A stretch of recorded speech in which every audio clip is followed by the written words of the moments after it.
Hi everybody, this video will cover section 7 of chapter 3, and that section is entitled Variation.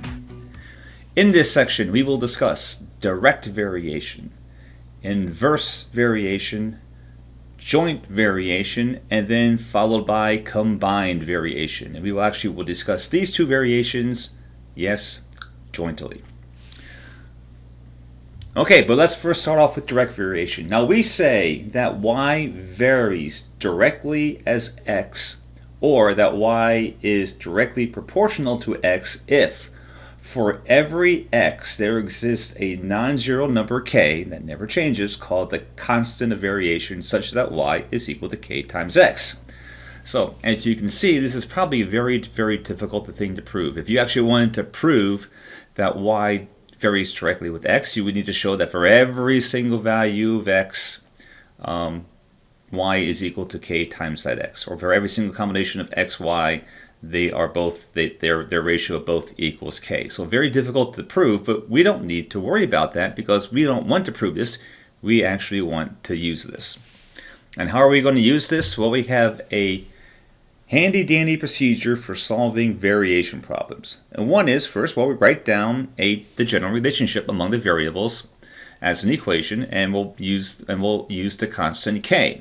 Well, you don't really have to use the constant k. You can be any constant you want, but k seems to be the uniformly accepted constant for these types of problems.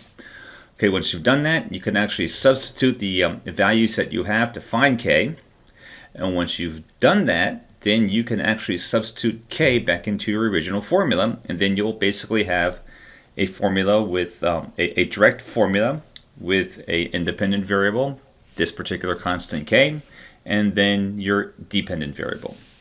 Then you can take the information that you have, substitute it in, and solve for the information that you are looking for, or for the unknown that you are looking for. Okay, well that sounds all kind of hokey when we just talk about it in generalities, so let's see this thing work in an example.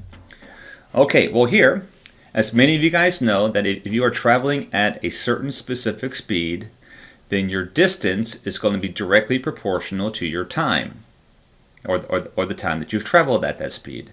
Now here, we have a vehicle that's traveled 156 miles in only 3 hours. And we want to find the distance that it will travel in 5 hours if it continues on the same average speed. Okay, so step number one is to write the relationship amongst the variables. So for step number one, we need to write our equation. Well, I'm going to call the distance traveled d, and of course that is going to be equal to our constant of variation, which is called k, times the duration that we've traveled. There's step one. Now step two is substitute our given values, and here they are, 156 and 3, and solve for k.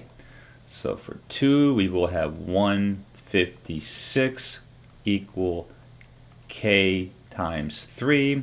We can divide both sides by 3, and we have that k is equal to 52.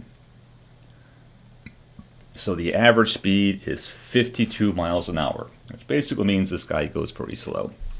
Okay, so number 3 is, now that we have our k, substitute the sucker back into 1. All right, we can do that. So for 3, we're going to have d is equal to 52, because that's what k is, times t.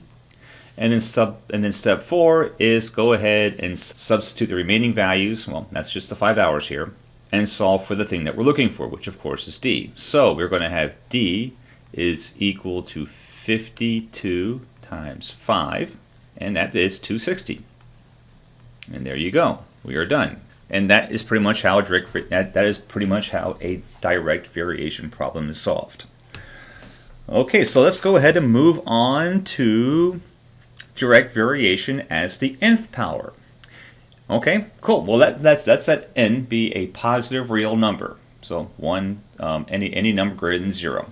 Then y varies directly as the nth power of x, or y is directly proportional to the nth power of x if for all x there exists a non-zero number k such that y is equal to k times x to the nth power.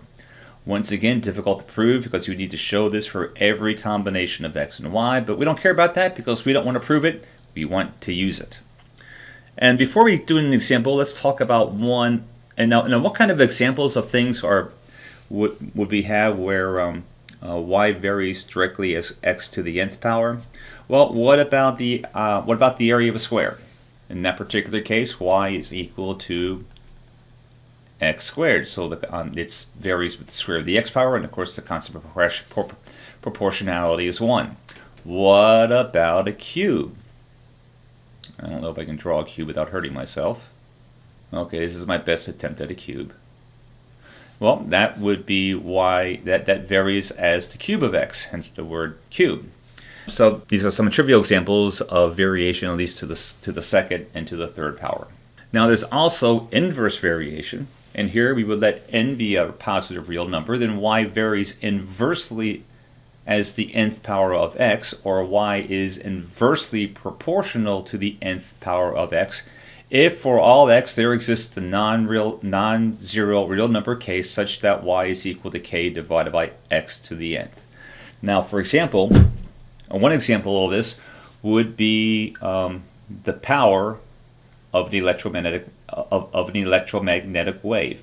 Now, in free space or in a vacuum where there are no obstructions, it turns out that the power is inversely proportional to r, and the constant of proportionality is going to be the transmitted power divided by 4 pi, and all that's going to be divided by 1 over r squared. That basically is our way of saying that the received power density is equal to P divided by 4 pi r squared, and so here the received power, or the received power density, it varies inversely to the square of r. It turns out that if you are transmitting a signal which is close to the ground, where we have certain effects such as multipath, particularly from ground reflections, it turns out that the power received, or the power density at the antenna, is going to be proportional to the cubed root of r. It actually varies as r cubed, and the primary reason why is because if this is your transmitter and this is your receiver, you have this ray which basically follows which varies inversely as the square of the distance, but you also have this multipath component that, when combined, produces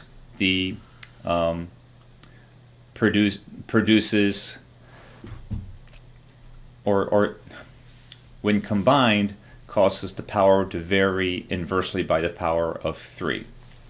And so actually in terrestrial communications, when the antennas are very close to the ground, it turns out we say that the propagation follows a third power law. Okay, now it turns out if n is equal to 1, well, then this thing varies inversely. Okay, so how does this work in an example? Well, take a look at this. Here we have a certain manufacturing process where the cost of producing a single item varies inversely as the square of the number of items produced. And then if 100 items are produced and each cost $2, how much would the cost per item be if 400 items were produced? So step 1 is to write the general relationship as an equation. So let's go ahead and do that. Here we are going to have the cost per item, sounds like a C to me, is going to be equal to K, and since it's varying inversely as the square of the number of items produced, that's going to be K over N squared.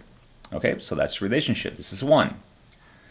Step number 2 is we want to substitute the values that they have here, which is 100 items and the cost of is $2, into this expression, into this equation. So we are going to have that 2 is equal to K over 100 squared. And then we want to solve for K. Well, that's pretty straightforward. We can multiply both sides by 100, and we will have that K is equal to 2 times 100 squared,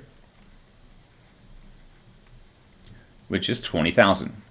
Okay, Number 3 is to substitute k back into our equation. And if we do, we will have that c is equal to 20,000 divided by n squared. Now for 4, we want to substitute 400 in for n squared to figure out what c is. Okay, well we're going to have c is equal to 20,000 divided by 400 squared. Well, 400 squared is 16 followed by 4 zeros, or 160,000. So we're going to have 20,000 divided by 160,000. This reduces to 2 over 16, which reduces to 1/8. And since we probably want to express dollars and cents in terms of a decimal, this is going to be equal to 0.125. So C is going to be equal to basically 12.5 cents. So which is basically at $0.125 or 12.5 cents. And there you go. That is how we would solve an inverse variation problem, or an inverse square variation problem. Okay, moving on. Next we want to talk about combined and joint variations. Now, when I say combined and joint, when I say joint variations, I don't mean this. I don't mean getting out your joint and taking a toke and getting high. I'm talking about math stuff. So take your reefer, put it away, and let's talk about this. Okay, so let m and n be real numbers. Then we will say that y varies jointly as the nth power of x and the mth power of z if for all x and z there exists a non-zero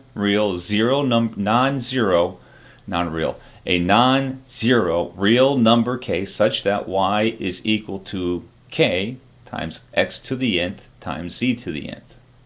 And once again, note that in the expression y varies jointly as x and z, that translates into the product y is equal to x times z. That's all that means. Okay, so let's look at a couple problems where we actually have joint variation. And here is one. This is the classic cylinder problem. Now, you may know, I hope you do, that the volume of a cylinder varies directly with the height, but with the square of the radius. So it turns out, and in this particular case, it turns out that a cylinder with radius 5 centimeters and height 10 centimeters has a volume of 785. And I assume that many of you would know how to compute that. But we want to find the volume of the cylinder with the radius of 10 and the height of 15 centimeters. And we're going to treat this as a joint variation problem. Okay, so we want to write down the equation that handles this.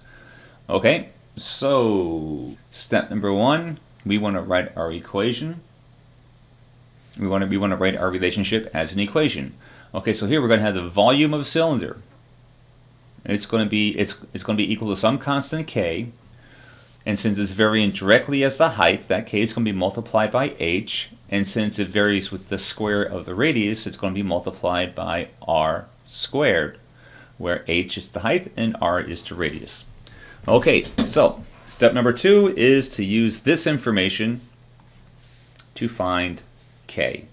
So we have that 785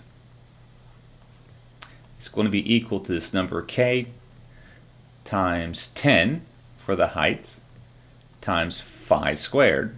Of course, that is 785 is equal to k times 10 times 25, or 250k. And if you divided that, you would have that k is equal to, you guessed it, 3.14. Gee, I wonder what that number looks like. Kind of looks like pi to me. Okay, now for step 3, so we're going to take this value k and put it back into here. Okay, so let's do that.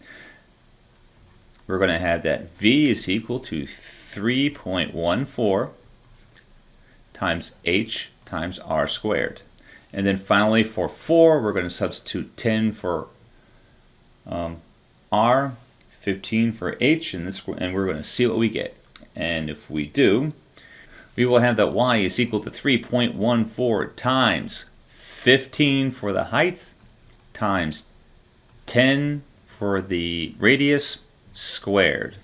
And of course that will be equal to 3.14 times 1500 and then that will be equal to 4710, which is our answer.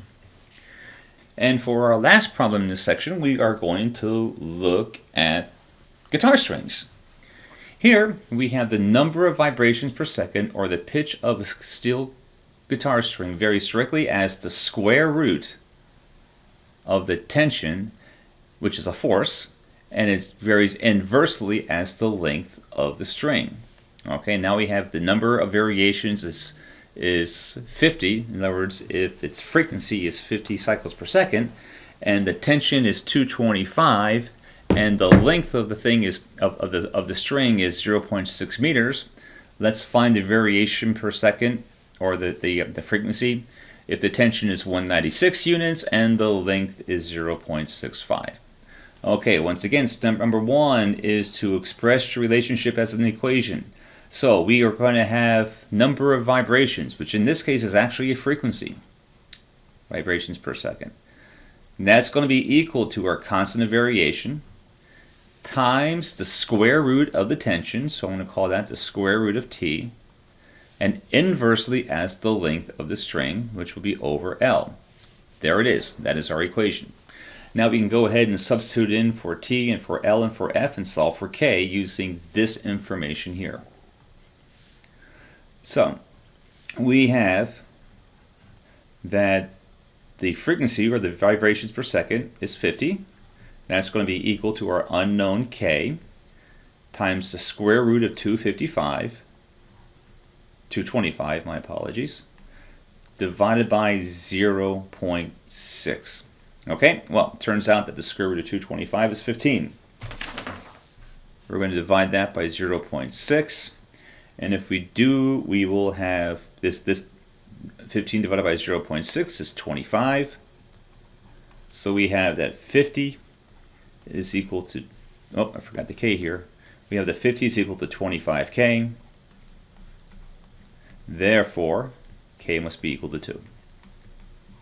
If that's the case, then our equation, we want to substitute k back into our original equation, and we will have for step 3, f is equal to 2 times the square root of t over L. And now, that's not an L, that's a 4. Let's turn that back into an L.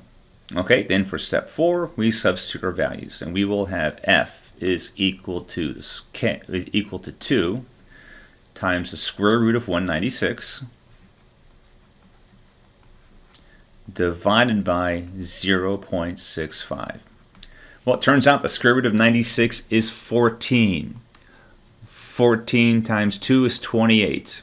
28 divided by 0.65 is about 43.076, but we can just go ahead and round this to 43. And that would be our answer.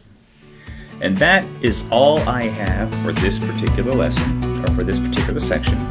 If you have any questions, please feel free to contact me. This is Bob Boyle, signing off.